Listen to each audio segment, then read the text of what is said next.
Hello again. And so, what I want to talk about today is your career research project. I am on page 4 of the syllabus. And so, I want to talk about what the career research project entails um, because it also turns into the informative speech for the class as well. So, it's two projects in one, is really what it is, right? So, let's take a look at it.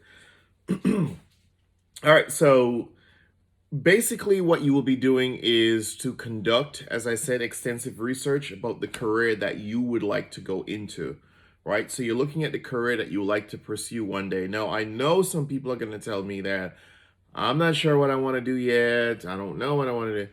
What do you want to do right now, right? And that might help you in the long run eliminate something that you really are not going to be interested in because I'm asking you to research that career right now. So maybe it's a good thing that you're not 100% certain yet, even if you are, because when you do the research, you might realize, yeah, I really don't want to do this, right?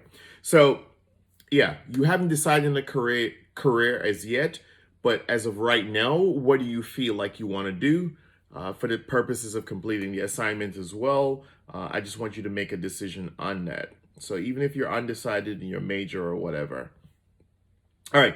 So this it's a wonderful opportunity for you to learn more about the career that you would like to pursue. Even if you've already made up your mind, right? You might change your mind when you realize certain expectations or challenges or rewards that come with the career. No, you might really want to pursue it. So look at page 4 for that. So this is what I want you to do. I want you to write, and I'm not going to put this anywhere. It's anywhere else. It's going to be in video, right? I want you to write a 5-page paper, double spaced, 5-page paper, double spaced, right? Using a minimum of 5 to 7 sources.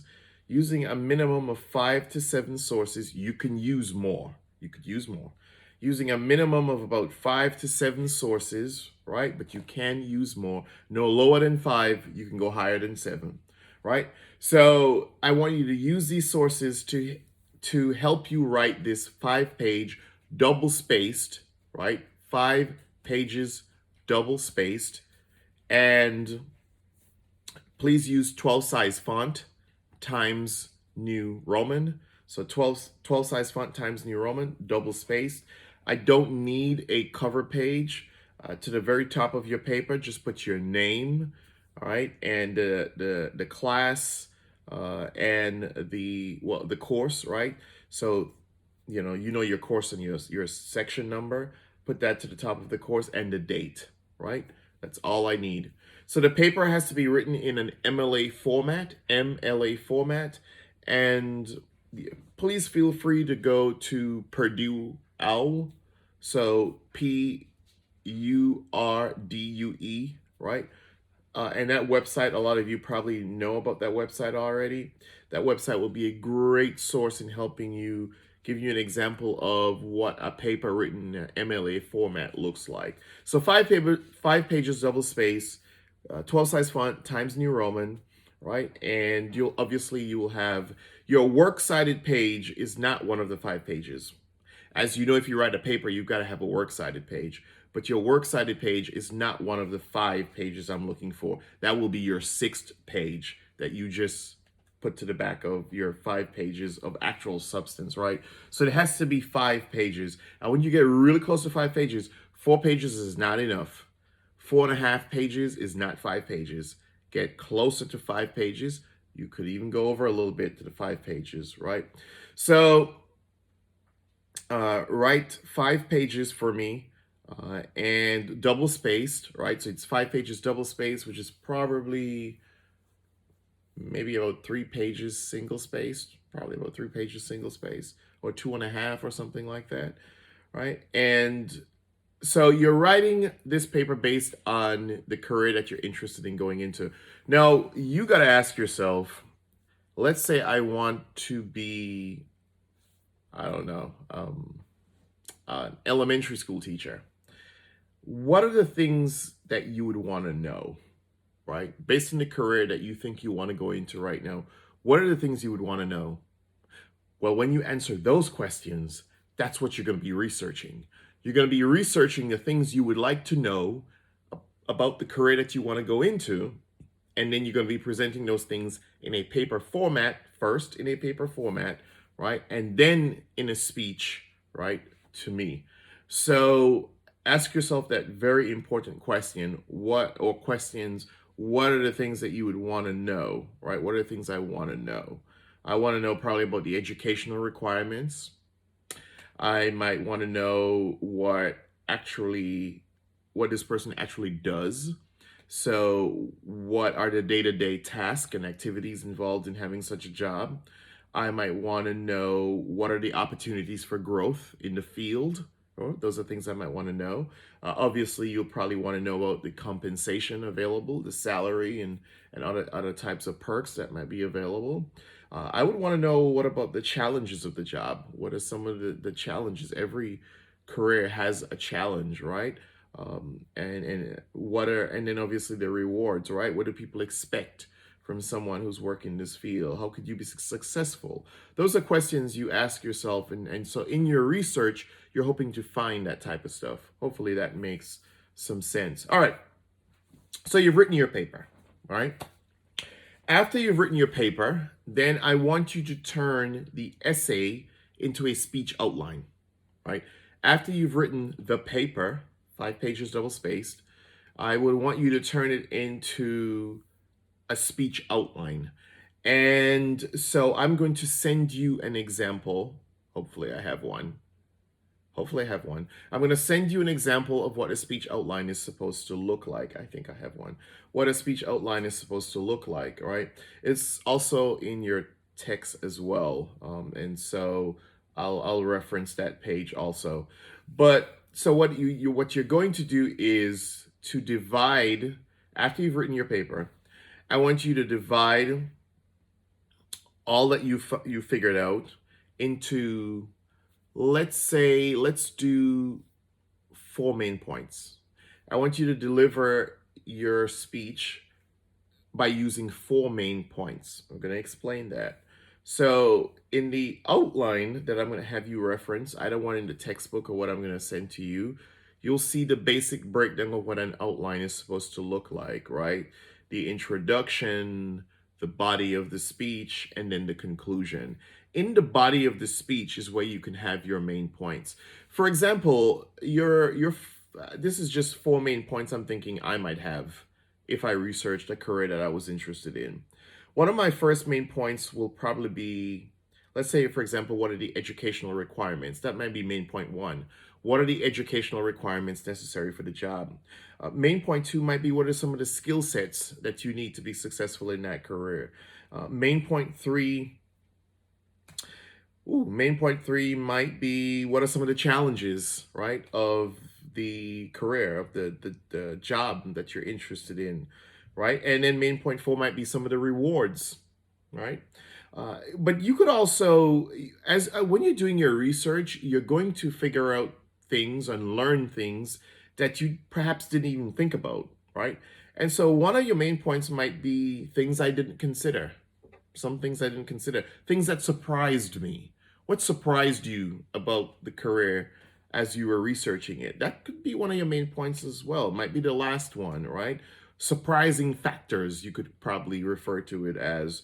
What are some of the things that surprised you, right, as you were doing your research? Now, so remember, let me clarify. You've got the paper, essay format. After you've written the paper, 5 pages double spaced, right, Times New Roman, MLA format, works cited page.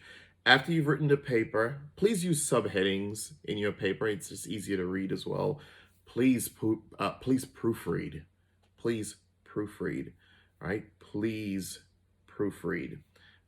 Run that grammar check. Click that on your Microsoft Word to the top left-hand side. I think it's top left where it says editor or whatever the case is. Depending on the type of Microsoft Word I guess you're using, but please proofread. You can send your paper to the writing lab, right? and I provided that information earlier on, so you can send your information to Writing Lab. You could always look up the information for the Writing Lab on the website to be able to figure out how you can get access to the Writing Lab. But I did send that out as well, so you can look back for that information. But or maybe you have someone who's going to proofread for you. But please, please, please, please, please proofread. Please proofread. Sentences begin with a capitalized letter. I hate to have to say it, but those are just things. Sentences begin with capitalized letters. If you're using numbers like 3 and 4, you should be spelling them out, unless it just depends on how you use them. Typically, if the number is less than 10, it needs to be spelled out.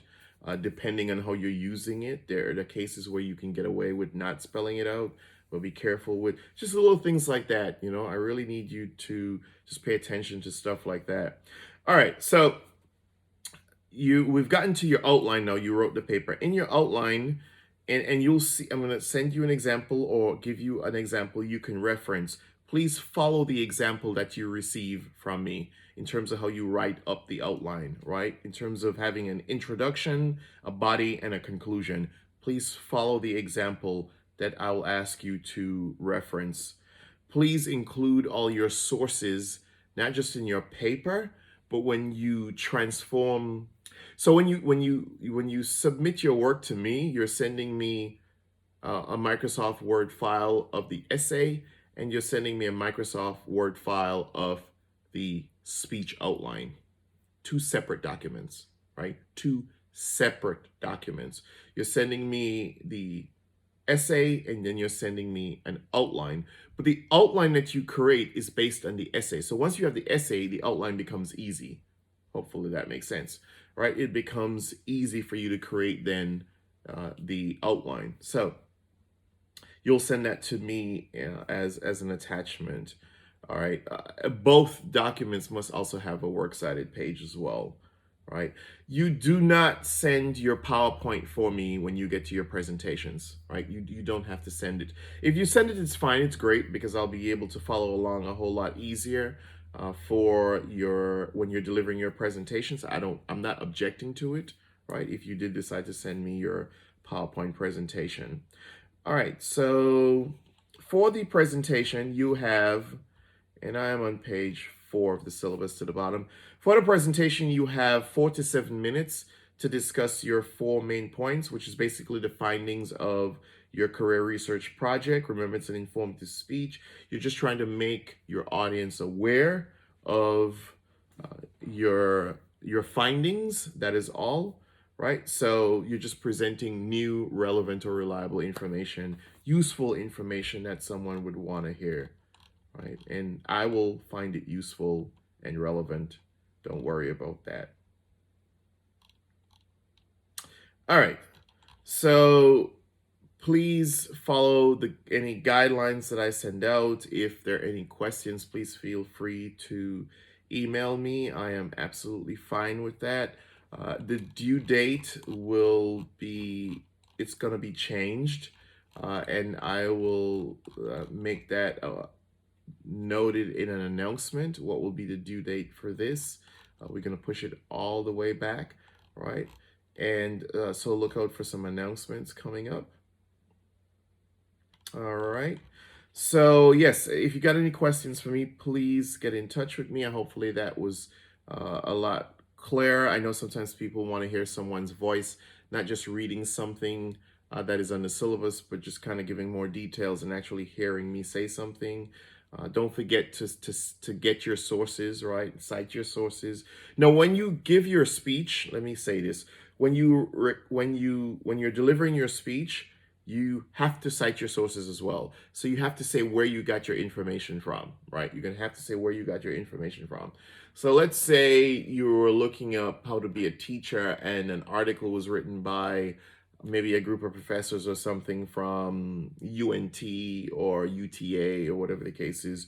You would say Dr. So and so, or whatever the situation, that teaches at the University of, wrote an article titled Becoming a Teacher.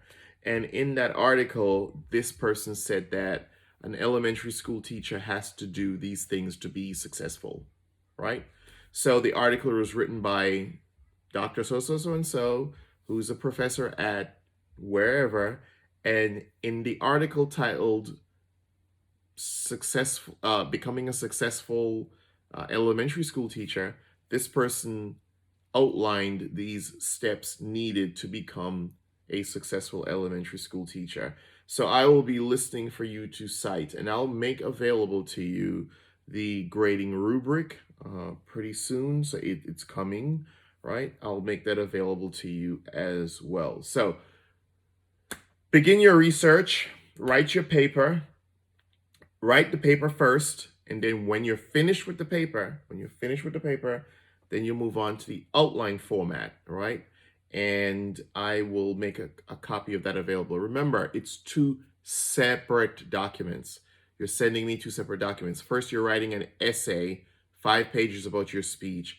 Then when you're done with that, you're creating a completely separate document, call it document number 2. That document now is going to be an outline of your speech. So now you're writing your speech in an outline format to deliver your informative speech, right? So it's two separate documents, right? Two separate documents. Hopefully that clears up a lot of that, and I will send you what the outline format's going to look like. As far as what an essay looks like in terms of doing career research, yeah, I pretty much, I'm sure most people know how to write, an essay. So I'll just kind of leave that where that is right there. So thank you very much. If you've got any questions, please reach out and let me know. And as usual, I will, respond to you. Try my best to respond to you by email. You'll have an update with due dates and all that kind of stuff coming out. So don't worry about that. This is going to have to be pushed back. Until then, be good.